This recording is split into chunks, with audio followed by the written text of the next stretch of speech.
Ahojte, moje meno je Václav Petráš, sme v Skalických Vinohradoch a rád by som vám ukázal svoj pozemok. Tady vidíte veľmi dominantný orech, ktorý vás privíta na začiatku nášho pozemku.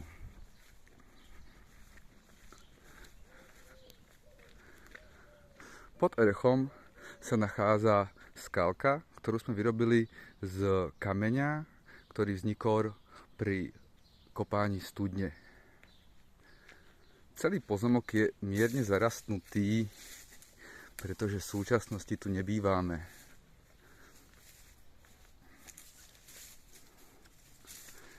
Naša obľúbená teráska.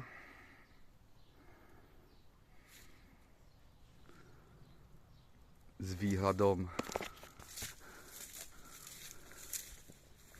na Pálavské kopce a západy slnka.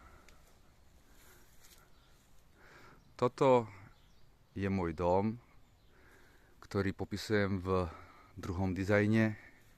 Je to vinohradnícka búda, v súčasnosti čakajúca na rekonštrukciu. Ako ste si všimli, zo strechy na obidvoch stranách zberáme vodu. Tady sme si na sklepe, ktorý sa nachádza v búde, vytvorili teráskový systém, kde som viacero rokov pestoval zeleninu. Menší oddychový kútik a môžeme ísť na náš pozemok.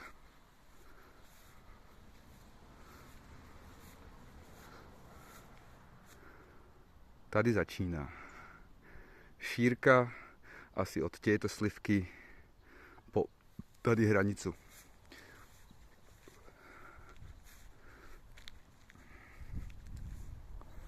Tady je lieska, na ktorej som testoval, koľko živín z kompostového záchoda zvládne a zvládne veľa. Vedľa hlošina okoličnatá a malá plechová garáž na náradie. Pokračujeme k altánku a asi jedinej voľnej travnatej ploche na celom pozemku.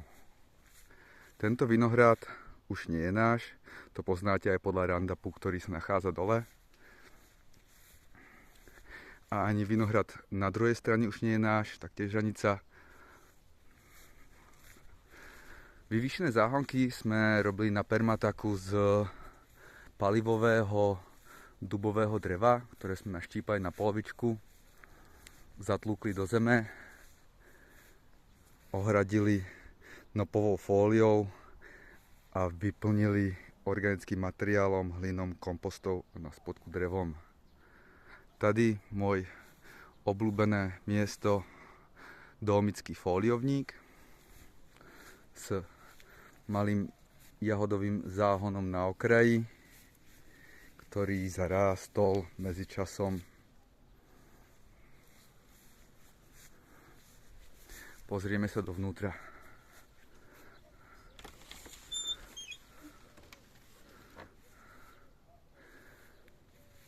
Interiér som riešil zo starých tihel. Vysadil som pár trvaliek na spodu a tento rok pestujem hlavne čili papričky, ktoré sú mojou veľkou záľubou. Mám tady aj trvalú cibulu, ružičkový kel a ako podsadbu petržlen s mrkvou.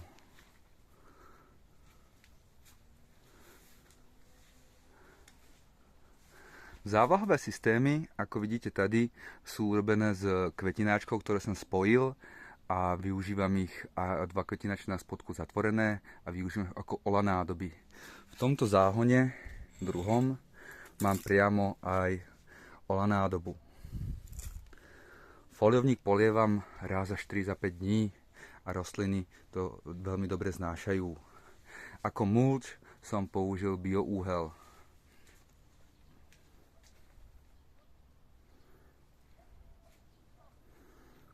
Pokiaľ by ste niekedy chceli ochutnať moje čili, tak pod názvom Dómické kuvé ho onedlho budete vidieť aj na internete. nejaká bazálka. A ako zaujímavosť, tak žijem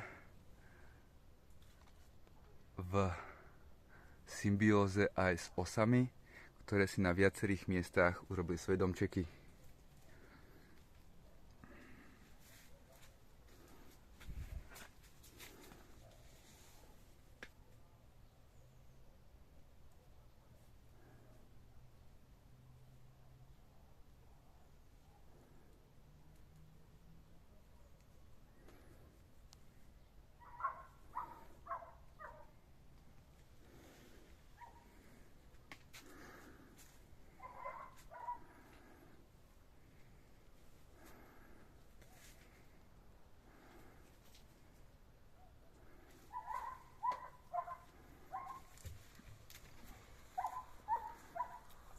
Ďalej máme druhý záhon rovnakého spôsobu, plný cukiet,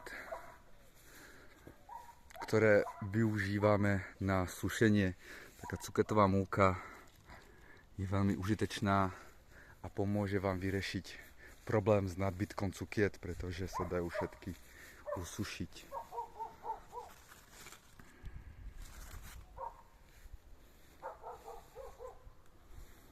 Postupujeme k starej jabloni, ktorá už roky vyzerá, že chce zomrieť, ale darí sa jej napriek tomu veľmi dobre. Tady v súde na kapustu uchovávam zákvas z koprivy, kostihoju a prasličky.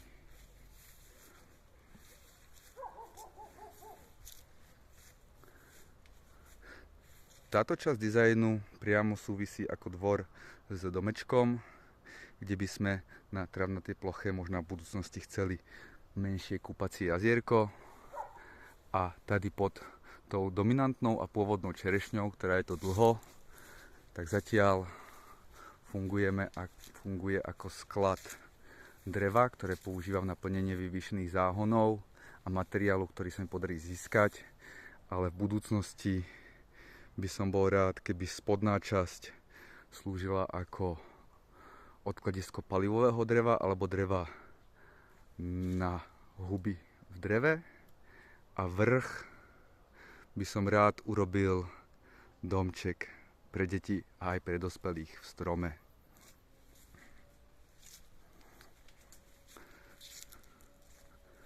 Sklad materiálu.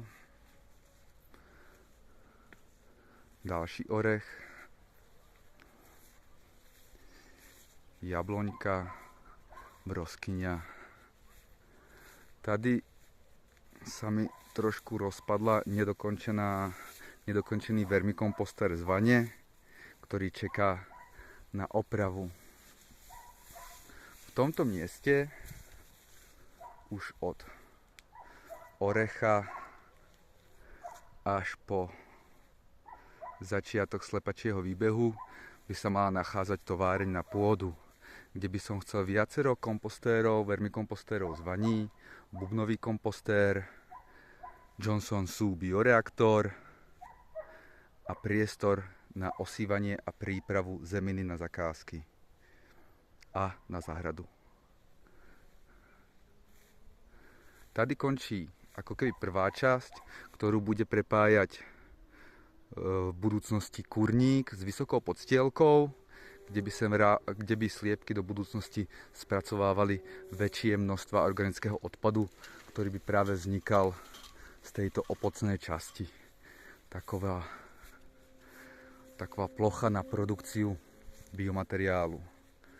Tady vidíte výsadbu jedlých kríkov, zase hlošina, rakitník, višňa, ktorú som zasadil otec. Myslel som, že to nezvládne, nakoniec je sneselná višňa. Veľmi obsypaná naši hruška, ktorú sme tento rok museli podoprieť lanmi. Výborné ovocie, vydrží dlho, sladké jedlé. Ďalší rakitník, pod ním vidíme zemoles, jarabinka, a každý bambus označuje nejaký krík, ktorý sa schováva v podraste. Celý pozemok je oplotený, Na tejto strane čaká na výsadbu rezistentných odrod viniča. Na druhej strane je vinič pôvodný. Toto bol pozemok, kde sa nachádzal vinohrad.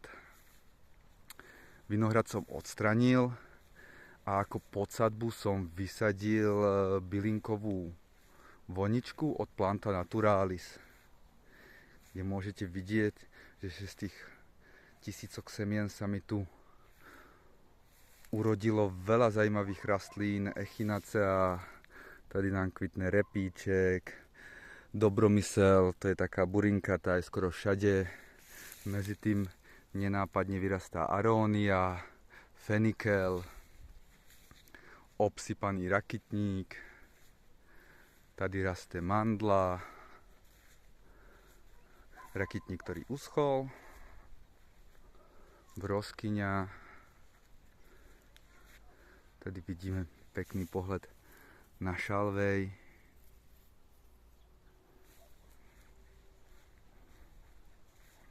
Tady by do budúcnosti mali mať výbeh slepičky. Je to nejakých 500 metrov štvorcových. Jabloňka vyrastá. Tady je viacero menších ako drieň.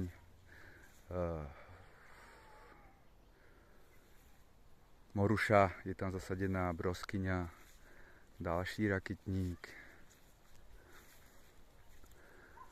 Tady si pripravujem vane na spomínané vermikompostéry. Tady muchovník, ďalší fenikel výrazný, konštrukcia z môjho prvého workshopu permakultúrneho, opopínaná viničom.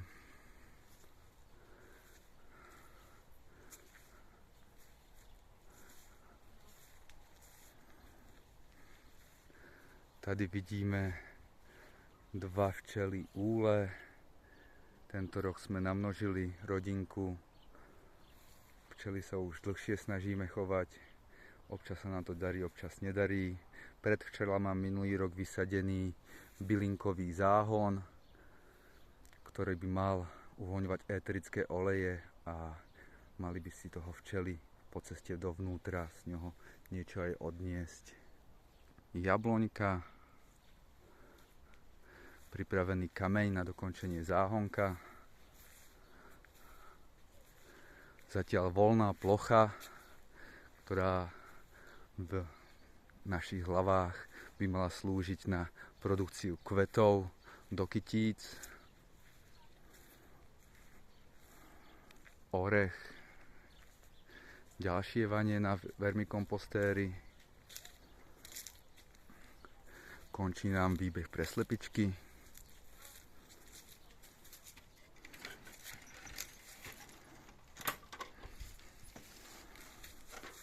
Dostávame sa ako vlhčejšieho miesta pod slivkami s jednou lieskou. Druhá nevydržala nápor srniek. Tady by som chcel, a už som aj v minulosti mal, pár kmeňov s hubami, hlívy, šitake, ktoré by boli zasadené v zemi a pokaždé, keď prší, tak by bola z nich úroda. Tady vidíme mirabelány, tí som už sadil ja. 4 tento rok krásne zarodili. Prvý rok, čo asi zarodili. Tady pripravujem marhulu na vysokokmeň. Je to jedna z ukrajinských odrôd, ktorá by mala znášať miestne silné, alebo teda neskoré jarné mrazy, pretože máme veľmi teplé zimy a veľmi teplé jary. Tady začína bývalé políčko, kde sa roky moja babka s dedom pestovali zeleninu. Toto políčko sa snažím zotaviť alebo znovu postaviť na nohy pomocou meziplodín. Vidíme nejaké vičence, ďateliny, nejaké traviny. Nedávno to bolo pomulčované a nechané na mieste. Políčko v súčasnosti neorem, občas pridávam nejaký hnoj, kompost, bioúhel. Nie vždy vyhrávajú medziplodiny. Je tu stále silný tlak od ostatných rastlín. Vidieť, že niektoré časti sa ujali úspešnejšie, niektoré menej. Políčko je veľmi ílovité, minimum humusu a čakáme ešte viacero rokov, než ho dostanem do svojho požadovaného stavu, pretože tady by v budúcnosti mala byť taká malá škôlka na ovocné stromy, ktoré by som chcel si sám vypestovať. Čas políčka stále využívame, vždy na inom mieste a pestujeme na ňom. Tady bol česnek, cibula, vzadu ešte vidíme zemiaky, rajčiny. Ako prestanú byť veľké horka, tak vysadím na ňo znova medziplodiny. Na celé políčko byl aj aplikovaný roztok s lesnými mikroorganizmami ako jeden ze spôsobov, ako obnoviť pôvodnú mikrobiotu. Tady sa dostávame k lúčke, ktorú 2-krát do roka kosíme a materiál mulčujem pod stromami, kde by malo vzniknúť dyňovisko a vedľa dyňoviska ešte rad ovocných kríkov a na tejto strane rad liesok. Ale čakám na to, až sa nám sem podarí dostať vodu cez vrt. Ovocné stromy som nesadil ja, ale snažím sa ich výchovným rezom dostať do svojho ideálneho stavu. Nádherné jablčko. Ďalšia jabloň.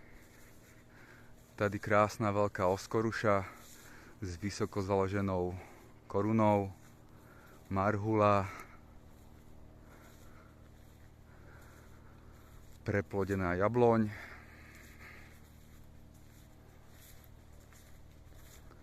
Slivka, ktorá sa o nej ujala. Ďalšia jabloň. Ďalšia. Oskoruška, ktorú som zasadil pri narodení mojej dcéry Sibylky.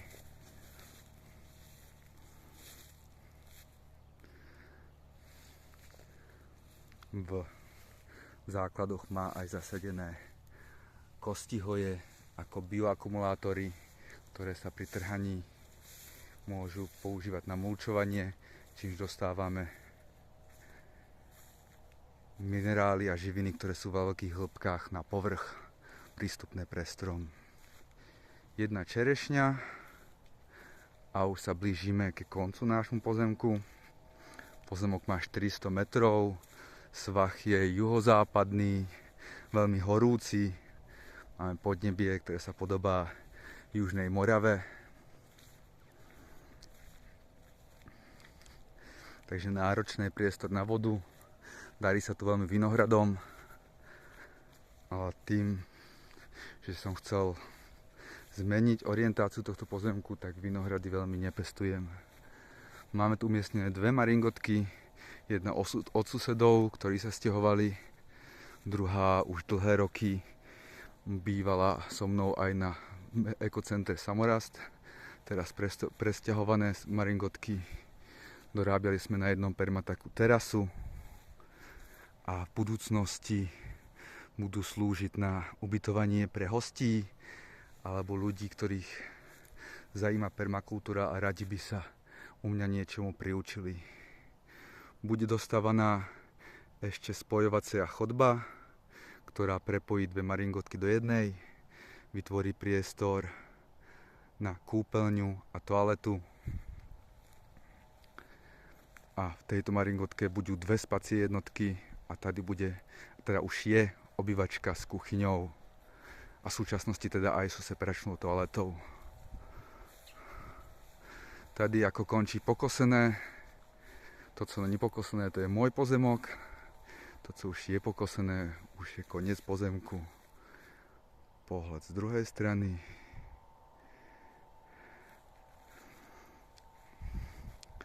A pohľad na krásne výhľady na Moravu až k Rakúsku. Takže pokiaľ chcete niekedy prísť, veľmi radi vás tu uvidíme, ubytujeme a ukážeme s mojou rodinou, čo všetko robíme.